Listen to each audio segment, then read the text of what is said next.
Good afternoon, Chairman Ormsby and honorable members of this committee. Thank you for the opportunity to come and testify on the Governor's proposed 2019-2021 operating budget. My name is Dana Ralph, and I have the honor and privilege of serving as mayor for the City of Kent. I'm here today to express strong concern and, honestly, frustration with the budget proposal before you, as it does not continue funding streamlined sales tax mitigation. As many of you may know, the City of Kent is a warehousing and manufacturing job center. Our entire valley was built on warehouses. We're in fact the largest center on the West Coast. As such, many of the products and goods that are shipped out of Kent to cities throughout this nation and state, those products come from Eastern Washington into Kent as they head off to the port, and they come through Kent as they head out into the rest of the country. When the state transitioned from origin-based sales tax sourcing to destination-based sales tax sourcing in 2007, the amount of tax coming to the Kent community decreased by millions. At that time, the state promised that they would make Kent and other communities financially whole by providing mitigation payments. In 2018, the City of Kent received $4.5 million in mitigation. The Governor's proposed budget before you discontinues the streamlined sales tax mitigation program, causing a devastatingly negative impact on the City of Kent. Being passed out is a handout, which is a letter that was signed by similarly situated cities throughout the state of Washington. As you work on final 2019-2021 operating budget, please include funding for these communities that have been negatively impacted by the sales tax sourcing laws.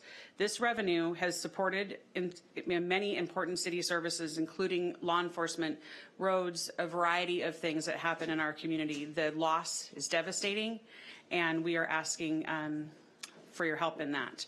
Thank you for the opportunity to testify today, and you'll be hearing from my colleagues on some additional matters on streamlined sales tax. Happy to answer any questions.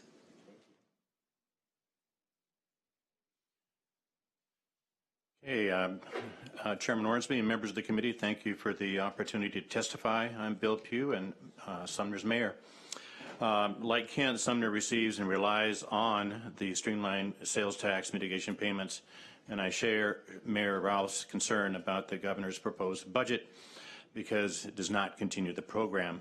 I understand that this omission comes from a decision that the legislature made back in 2017.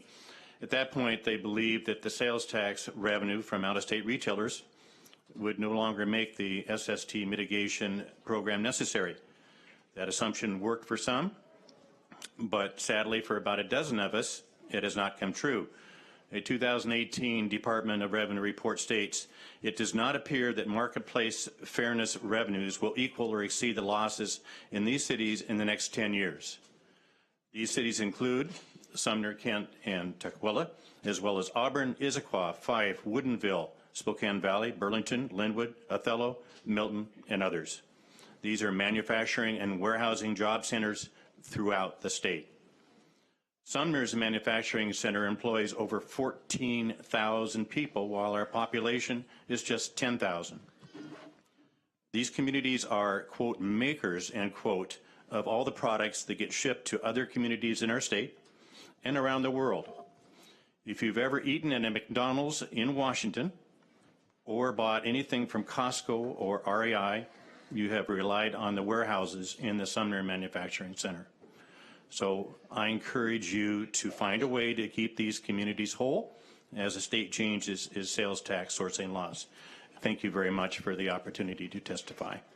Thank you.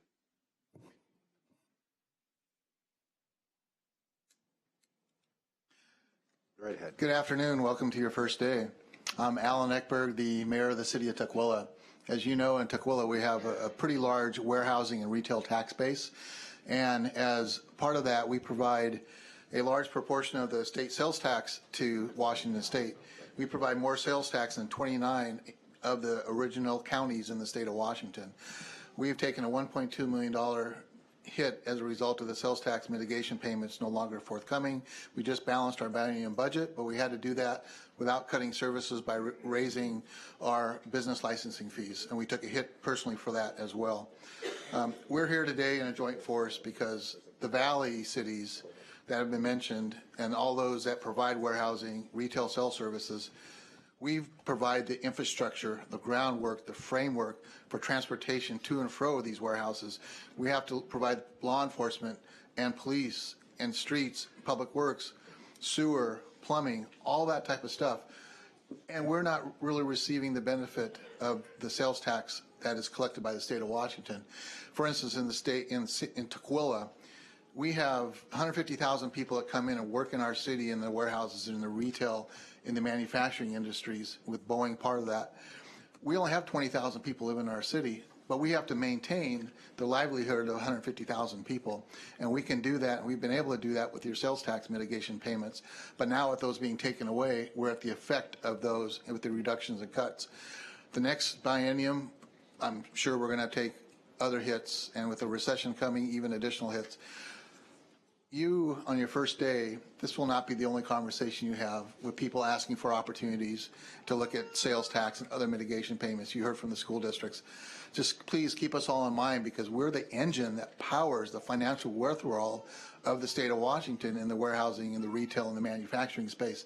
That's what provides the foundational money for all of us to be successful in our cities, in our region, in our state. Thank you. Thank you.